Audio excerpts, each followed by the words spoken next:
It didn't happen during a fight. Not in the car. Not behind a slammed door. It happened at a dinner table in Breckenridge. We were supposed to be celebrating. Reconnecting. That's what Liz called it. A reconnect weekend with her friends from grad school.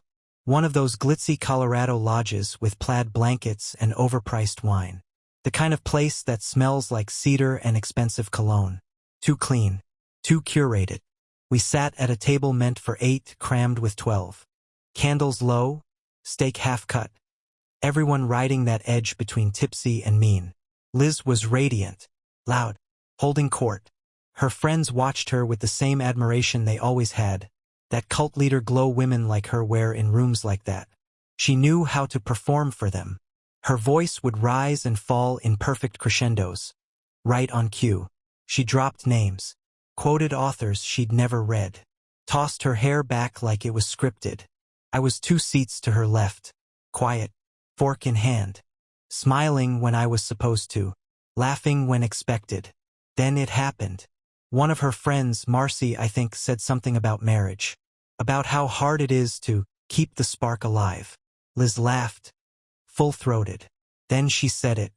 Without me, you're nothing. Just like that. And then she laughed again. A bigger laugh. The kind that begs for applause. I stared at her. So did the table.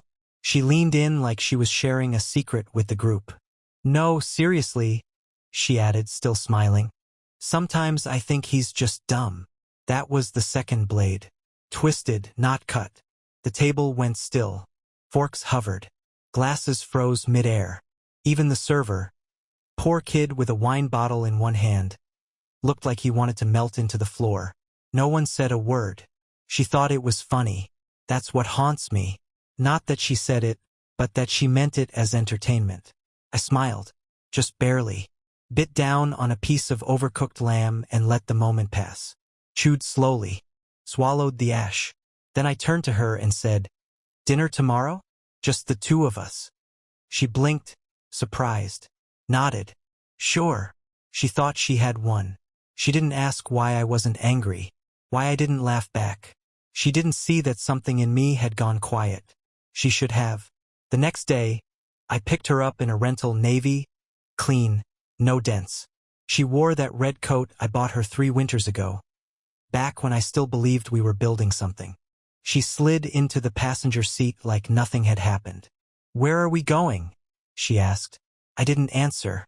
I drove. Past the ski lifts. Past the glittering peaks. Down through Dillon into Denver. She played with her phone. Touched up her lipstick in the mirror. Asked again where we were headed. Still, I said nothing. We pulled up to a cul-de-sac on the south side. A quiet neighborhood, new construction, the kind of place where the streetlights hum and the lawns are measured. I turned into a driveway she didn't recognize. A 2-story house stood waiting. Pale wood. Steel fixtures. Big windows. The porch light was already on. She stepped out slowly. Her heels clicked against the concrete. "Whose house is this?" she asked. I walked up the steps. Took the key from my coat. Unlocked the door. The lights came on soft, warm. Inside, polished floors. Granite counters. A fireplace with stones stacked to the ceiling. She didn't move. This is yours?" she whispered. I nodded. She stepped in like she was trespassing. Touched the banister. The kitchen island. The handles on the cabinet doors. "But how?" "I built it," I said. Her mouth parted, but nothing came out. The last time she saw me working on anything, I was in a freezing garage in Oklahoma, patching drywall with borrowed tools.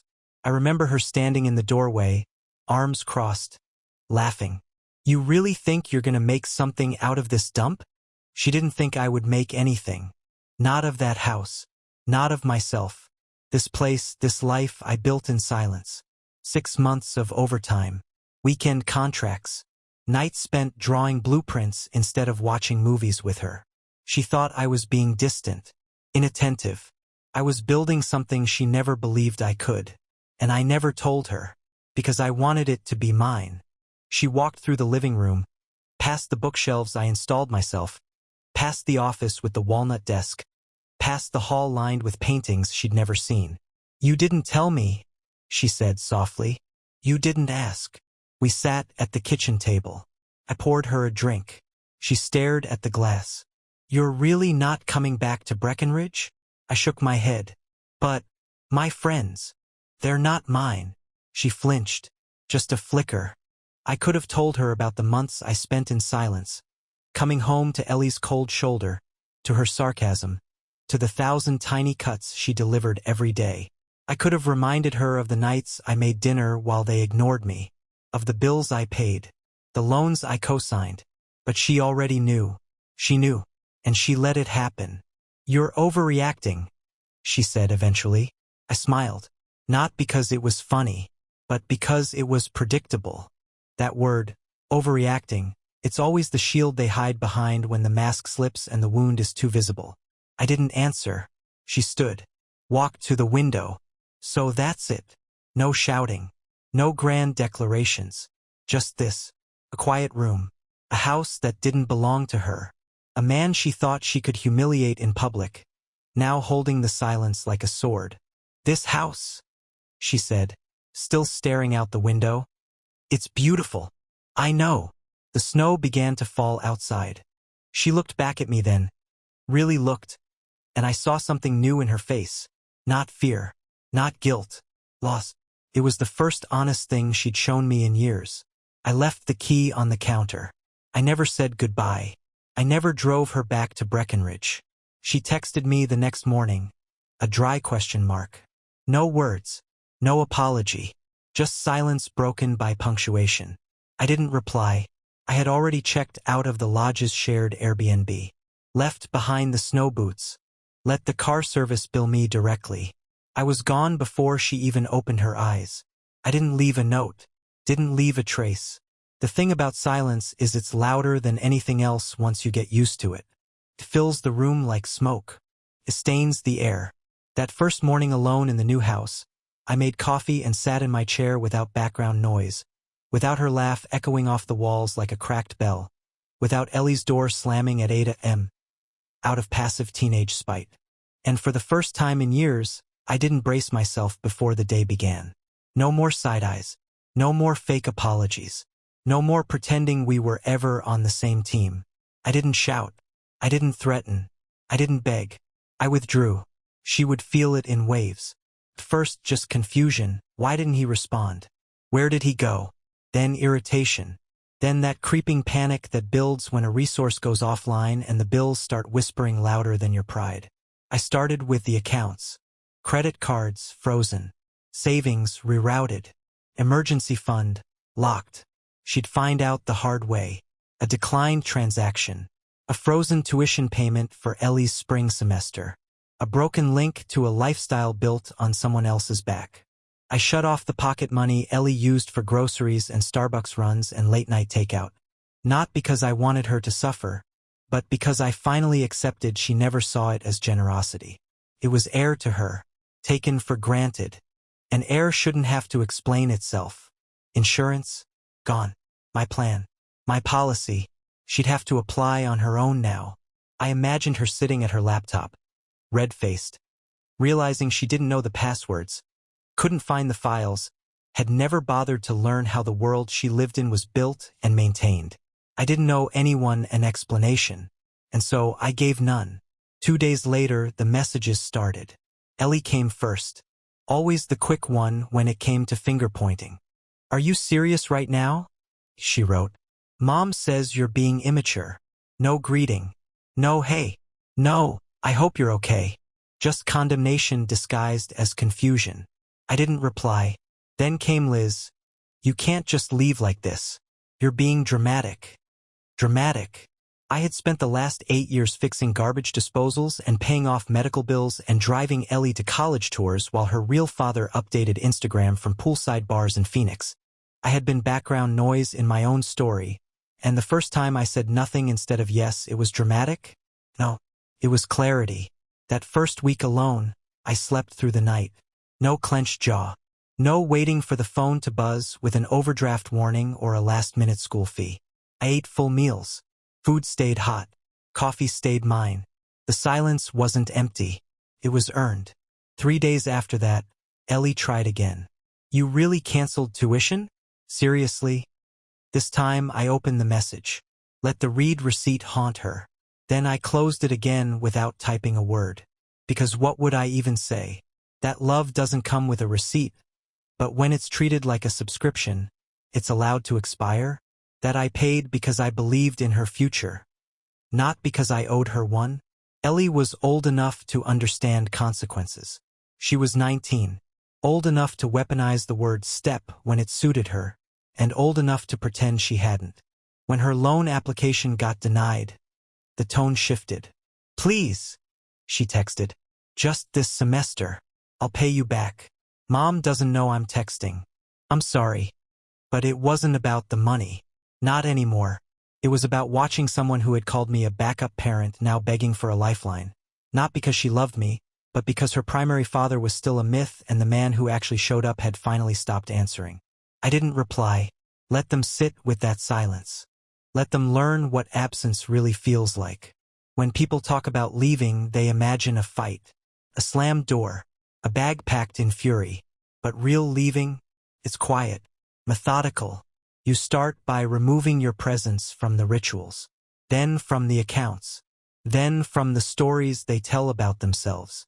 One by one, I took my name off the leases, off the school paperwork, off the emergency contacts. I withdrew from the identity they forced on me, the convenient ghost. Always present, never acknowledged. I stopped returning Liz's calls. Then I blocked her. I didn't watch her Instagram, didn't check her texts, didn't chase. I didn't need to. I knew exactly what was happening on the other side. The anger, then the disbelief, then the spiral. I heard about it through the cracks. A mutual friend, a neighbor, even one of Ellie's professors, who called me Mr. Talbot, out of habit and mentioned offhand that Ellie's having a rough semester. I just nodded, didn't explain. They didn't know I was the one who used to pay for her meal plan, her therapy, her textbooks and rent, that I'd sit up late and review her essays because her mom was too tired and her dad was too absent. They didn't know that I once drove 6 hours to replace her flat tire when she didn't even bother to say thank you. That when she was sick last winter and her father didn't pick up the phone, I canceled a client meeting to take her to urgent care. They didn't know that none of it ever felt optional. Until now, I had always believed in staying, in building, in taking the harder path because it was the right one. I believed that family wasn't blood, it was consistency. But no one told me that consistency, when unacknowledged, becomes expectation. And expectations rot when they aren't fed with gratitude. Liz tried again 2 weeks after the breach. Ellie is struggling. You don't have to come back. But you can't just abandon her. I stared at the message for a long time. Then I typed, slowly, carefully, I didn't abandon her. I just stopped letting her pretend I didn't matter. I hit send, and blocked that number too. That night, I sat in the middle of my new living room. The shelves were still half empty. The walls were bare. The place smelled like wood glue and open space. It wasn't lonely. It was mine. Every shelf, every bill, every lamp in the corner. I didn't miss them. What I missed was the man I thought I had been, the one who believed his effort would mean something, the one who thought time and love and sacrifice would be enough. That man was gone, left behind in the Oklahoma garage with the peeling wallpaper and the unpaid gratitude. And in his place, me, quiet, whole, untethered. They say absence makes the heart grow fonder. That's a lie. Absence just makes the consequences louder. You don't notice the roof until it's leaking. You don't thank the sun until the storm starts.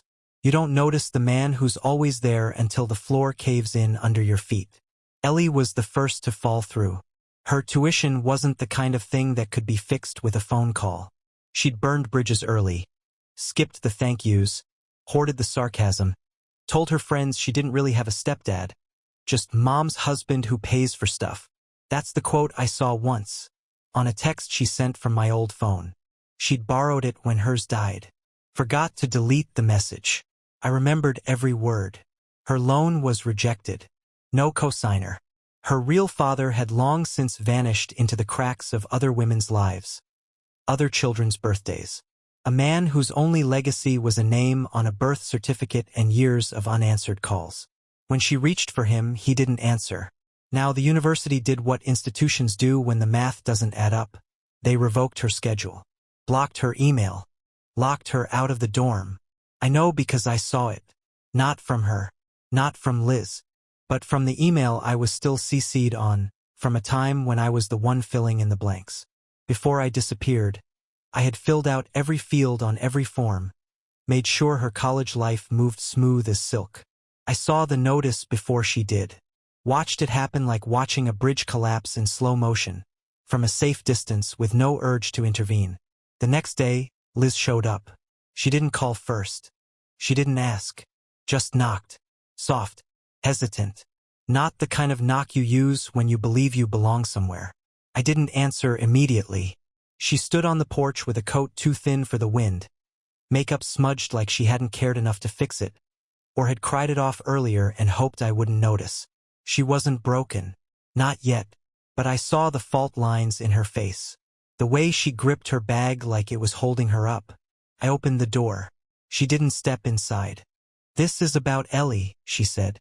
I said nothing. "She's struggling. I didn't realize how much you did.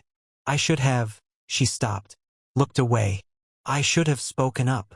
I leaned against the frame, let the cold seep into the pause between us. She said something to me. Liz went on. "Yesterday. Said she didn't understand what you meant to the family until you weren't there. She said you always just made things work." I waited. She didn't mean it, Michael. What she said that night. She's young. She was angry. So was I said. She looked at me then. Really looked. "But you're not angry now, are you?" "No," I said. "I'm not." There was a silence. A long one. She reached for something that wasn't there. A thread of warmth I used to offer freely. "I came to say I'm sorry," she whispered. "We both took you for granted." I nodded. It wasn't forgiveness. It was acknowledgement. "She's out of school," Liz said. "It's real now. The bills. The gaps. I don't know how we ever." She trailed off. That was the point. They never had to know. I had always made sure of that. Now they knew. "I tried to call Todd," she added, voice shaking. "Her father." I raised an eyebrow. "And?" "He said he'd help. Then didn't." Of course he didn't. He'd shown up once. Ellie's 16th birthday. Brought her a charm bracelet he couldn't afford and disappeared before dessert. Ellie cried that night. Not because he left, but because she realized I had always been the one staying. She never said thank you, but she wore the bracelet every day for a year. Liz stepped closer now. "I don't want anything from you. I just wanted to face you. You deserved that." I looked past her out to the street. She was right. I did. But it was too late. "I'm not angry," I said again. "But that doesn't mean I'm coming back." She nodded. "That's what broke me." She didn't argue. She didn't plead. She knew. I closed the door. Softly. Not in cruelty. Just in finality. She stood there a moment longer. Then turned, walked down the steps, and disappeared. After she left, I sat on the floor of the living room, back against the wall. No furniture yet. I hadn't gotten around to it. The echo of my breath bounced back to me. I used to hate that sound. The emptiness of it. Now it felt earned. That night I made dinner for one. Ate at the kitchen island. No comments. No questions. No Ellie pushing her vegetables to the side with that same expression Liz wore when she pretended to enjoy the meals I cooked. No theater. Just peace. The next day I got a voicemail. "Ellie." Her voice cracked halfway through. "I was wrong," she said. "You didn't have to do all of that, and you did. I didn't get it. I just thought, I don't know, that you'd always be there." I listened twice. Not because I needed to hear it again, but because I needed to hear that it wasn't a lie. She wasn't asking for money. She was just floating in the wreckage, trying to find a name to call out in the dark. But here's the thing. When you burn the bridge, you don't get to cross back just because the river is cold. I didn't call back. Not out of spite. Out of protection for both of us. Because if I picked up that thread again, I'd be right back where I was. Paying. Building. Holding up a house that never had a place for me inside it. 2 days later, I got another knock. This time, Ellie. She was smaller than I remembered. Or maybe just humbled. Hair pulled back. Hoodie 2 sizes too big. She didn't look like the girl who used to roll her eyes when I reminded her to unplug her curling iron. She looked like someone who had just learned how expensive electricity really is. "Can I come in?" she asked. I stepped aside. She sat on the same barstool Liz had once used when she told me I was overly sensitive about how the kids treated me. She looked around. "You really built this?" I nodded. She nodded too, as if that word meant something new now. "I know you don't owe me anything," she said. "I just wanted to say, thank you, for all of it. I was awful to you. I know that." I didn't respond. "I told people you weren't really my dad," she continued, voice breaking. "But you were. You were more than he ever was." Still, I stayed silent. "Mom doesn't say it," she added. "But I think she knows. She just doesn't know how to say it without breaking." She paused. "I didn't come here to ask you for anything. I just didn't want the last thing you heard from me to be that." I looked at her then, and for the first time I saw someone who understood. She stood, wiped her eyes, walked to the door, paused. "I'm sorry." Then she left. I didn't stop her. I sat back down. The silence settled around me again. But this time it didn't feel like solitude. It felt like closure. It's quiet now. Not the kind of quiet that comes with absence or mourning, but the kind that settles after a long war, when the smoke clears and the last boot print fades from the hallway you once called home. It's a quiet I earned. Every second of it. Every heartbeat of it. And for the first time in years, I don't flinch when I wake up alone. The house holds still, like it's listening, like it respects the silence because it knows what came before. The voices that used to fill its corners, the sighs behind closed doors, the sarcasm bleeding out of bedrooms I wasn't welcome in. Now it's just me, and everything is exactly where I left it. The coffee maker hums at 6:15. Not a minute before, not a minute after. The mug sits on the same shelf, the spoon in the same drawer. No one moves them. No one slams cabinets or leaves cereal spilled on the counter with the excuse of running late. My keys are never missing. My clothes don't vanish into a laundry cycle that forgets them. My chair doesn't creak under someone else's weight. It's mine. All of it. I live in a house I built, with money they never asked where it came from, with effort they never thought to notice, with nights and weekends and early mornings they chalked up to Michael being Michael. Let them wonder now. Let them sit in their rental, in that thin-walled apartment where the heating doesn't always work and the fridge hums too loud, and think about all the things they used to take for granted. Let them run the math. Let them see how far pride stretches when the bills come due. I get letters now. Ellie writes once a month. Handwritten. Real letters, not texts. The first one came folded in an envelope she probably borrowed from her campus mail center. "Dear Michael," it began. "I'm not writing to ask you for anything." That was the only sentence that mattered.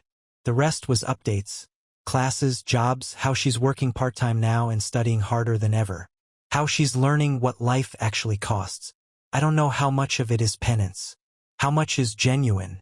But she signs everyone the same way. Love, Ellie.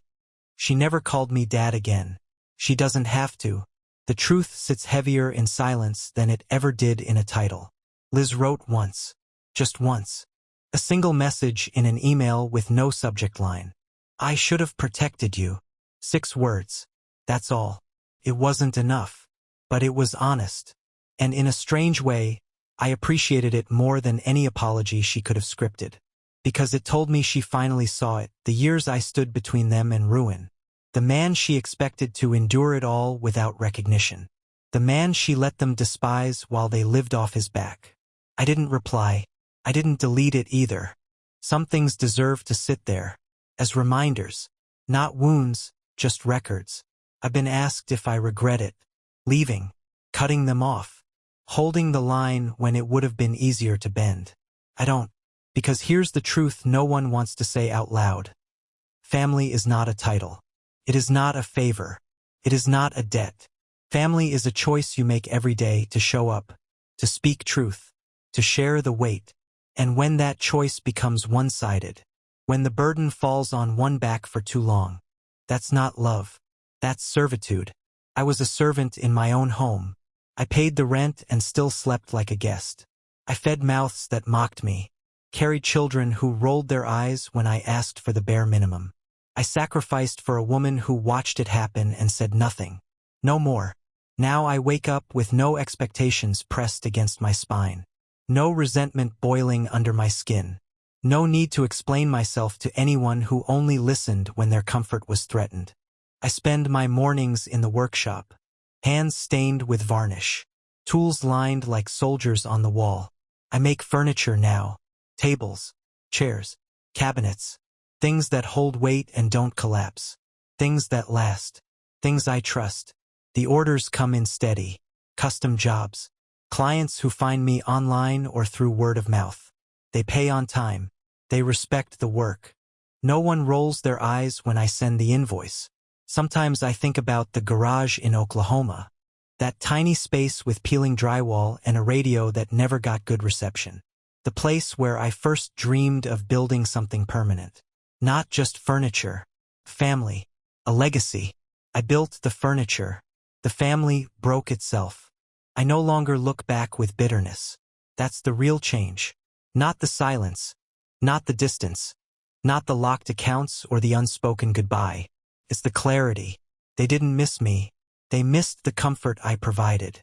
They missed the man who filled the fridge and paid the bill and stood between them and discomfort. But they never missed the man. And those are two very different things. That realization is freedom. Keeps me steady on the cold mornings. It lets me sit at my kitchen table with a mug of coffee and a paper and not flinch at the sound of my own breath. It lets me look out the window and feel the world press less hard against my chest. I'm no longer a guest in my own life. I don't worry about holidays now. If I spend them alone, so be it. The lights are still warm. The tree still stands. The music still plays. I do it for me, not for performance. Not to keep the illusion stitched together for people who only show up for the gifts. I haven't seen Liz since that day on the porch. Haven't heard her voice. I wonder sometimes how she explains it. To her friends, to Ellie, to herself. Does she say I vanished? Does she say I was cruel? Does she tell the truth, that I stayed longer than I should have, gave more than I owed, and left less than I could have? It doesn't matter. My worth isn't dependent on their version of the story. My value doesn't live in their memory. It lives in the wood under my fingers, the dust in my lungs, the sound of the radio humming clear now in the workshop with its tall ceilings and skylights. It lives in the quiet dignity of a man who finally put down the weight of other people's expectations and stood up straight. So here's the question I leave you with. If someone looks you in the eye, someone you've fed, housed, protected, and says, "You're not my family," what would you do? Would you keep giving? Would you keep sacrificing? Or would you do what I did, step back, draw the line, and finally start living for yourself? Tell me, was I wrong? Or did I just stop pretending?